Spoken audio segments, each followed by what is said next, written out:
Don't you agree that to pursue life goals is difficult?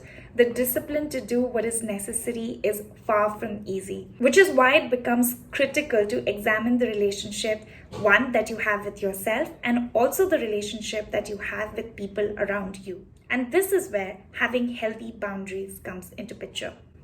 So in this episode, we're going to be discussing as to what are boundaries and how to set healthy boundaries for yourself, which is going to make your pursuit of goals a lot less stressful.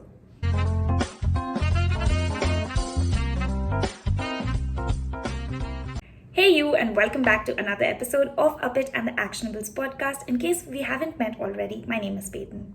So I'm sure you'll agree with me that when you want something, it makes sense to work for it and achieve that goal, right? It makes total sense to do that. But the truth is, we as human beings are not rational beings. Not everything that we do serves us. Because if we really behaved in a way that served us, we wouldn't be jeopardizing ourselves. And the fact of the matter is that we all do, whether you want to blame it on your childhood experiences, or on self-limiting beliefs, or even on unhealed trauma. So we need to understand that we may behave in life in a way that does not serve us. So one way of ensuring that we break the pattern of self-sabotage is by creating healthy boundaries. So let's start by talking about what are these boundaries in the first place. So here's the definition on personal boundaries. Personal boundaries help us to define the way that we want to treat ourselves first, and also how we allow others to treat us. So unlike a physical boundary, an emotional boundary becomes difficult to implement simply because we can't see them. Here's an example. If a person seeks to please others all the time, it is said that that person's boundaries are loose. On the other hand, if someone has no problem whatsoever on saying no to others, then that person's boundaries are said to be more defined. And here's the irony.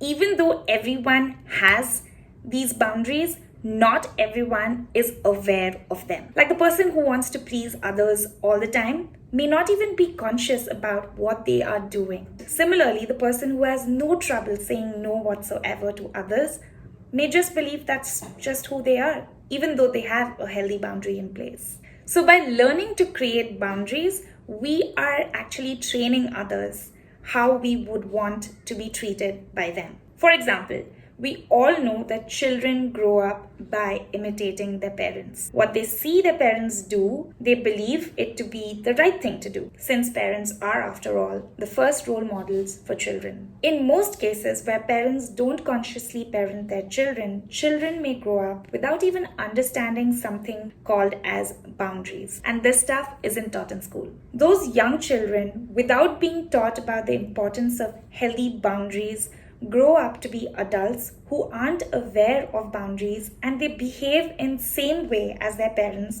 with their children, and the cycle continues. Without the awareness that we all have boundaries and we can define those boundaries to serve us, we may end up having loose boundaries which don't support our goals.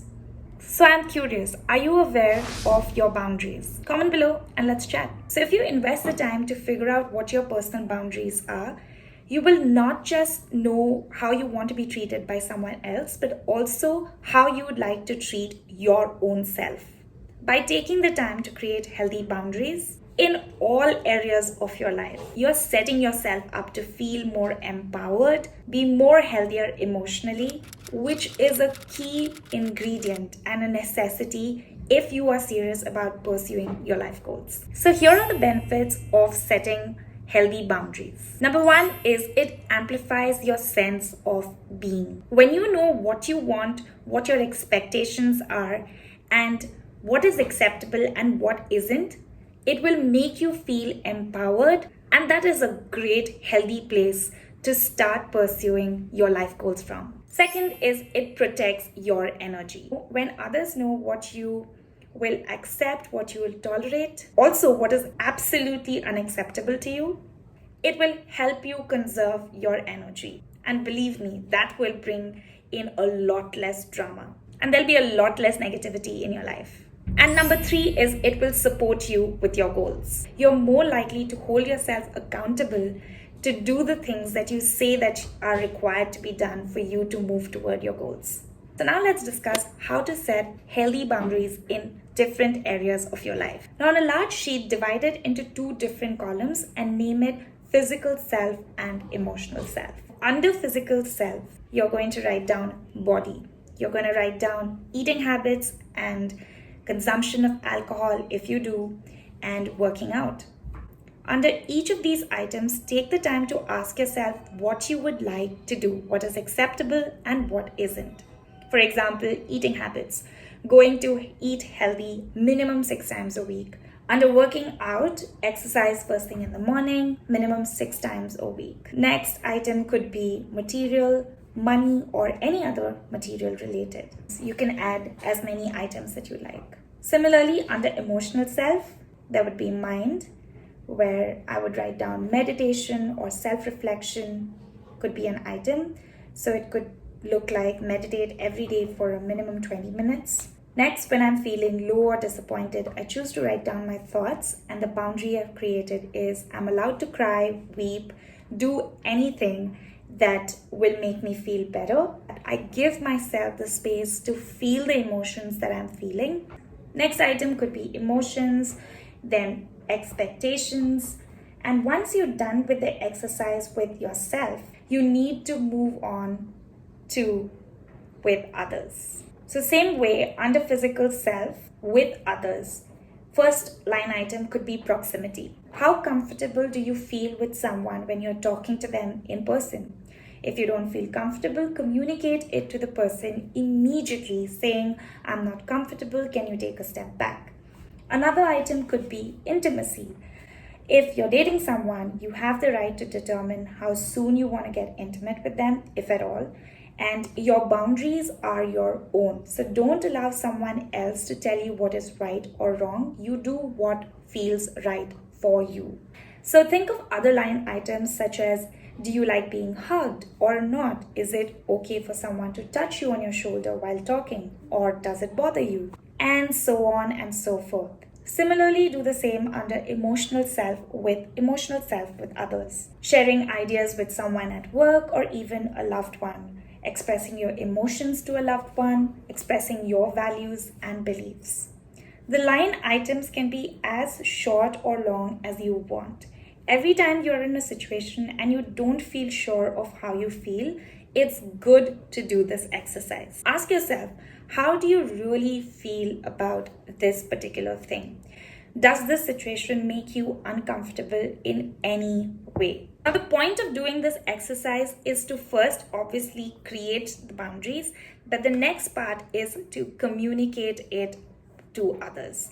Now, with self, you are both the creator and also the person who's going to be accountable to implement these boundaries. So don't stress, because with more practice, you will get better at it. With others, it is about communicating clearly what you're okay with, what you will tolerate, what is acceptable, and what is not. Here's the easiest way to communicate your boundaries. Practice saying this sentence out loud. I don't like XYZ, it makes me uncomfortable. You could replace that XYZ with anything, whether it is physical or emotional. Saying the sentence out loud number of times is going to give you that confidence that you need to be able to speak up, because others aren't going to get it till you communicate it to them in a way as directly as possible. Remember, setting boundaries first starts by understanding yourself and then communicating those to others. It is both your responsibility toward yourself to figure out what your personal boundaries are, and then you need to go ahead and tell the people around you what your boundaries are. Because it is pointless getting angry and frustrated with someone else if you haven't communicated in the first place what you are going to accept, tolerate, or what is not acceptable to you at all. If you feel like you have expressed clearly what is acceptable to you, what your boundaries are, and the person around you is still overstepping their bounds, then what you need to do is have a tough conversation with them. They're either going to have to get on board and start respecting your boundaries, or in the worst case scenario, you have to let them go. I know how that sounds, but if it comes down to something that you are comfortable with and somebody's not respecting that, then you have to take the tough call on what it's going to be. And I really hope that you choose your boundaries rather than allow someone else to disrespect your boundaries. So in the end, practice, practice, practice. It is one of the most selfless and honorable things that you can do for yourself to create healthy boundaries for yourself and for others. Setting boundaries will only help you become more comfortable with who you are. So embrace it with kindness and have fun with it. So now I'd like to hear from you. What did you think of this episode? If you liked it, give it a like and share it with a friend. Until next week, don't forget, what you want matters, and it's really up to you to make it happen. I will meet you in the next episode. See ya.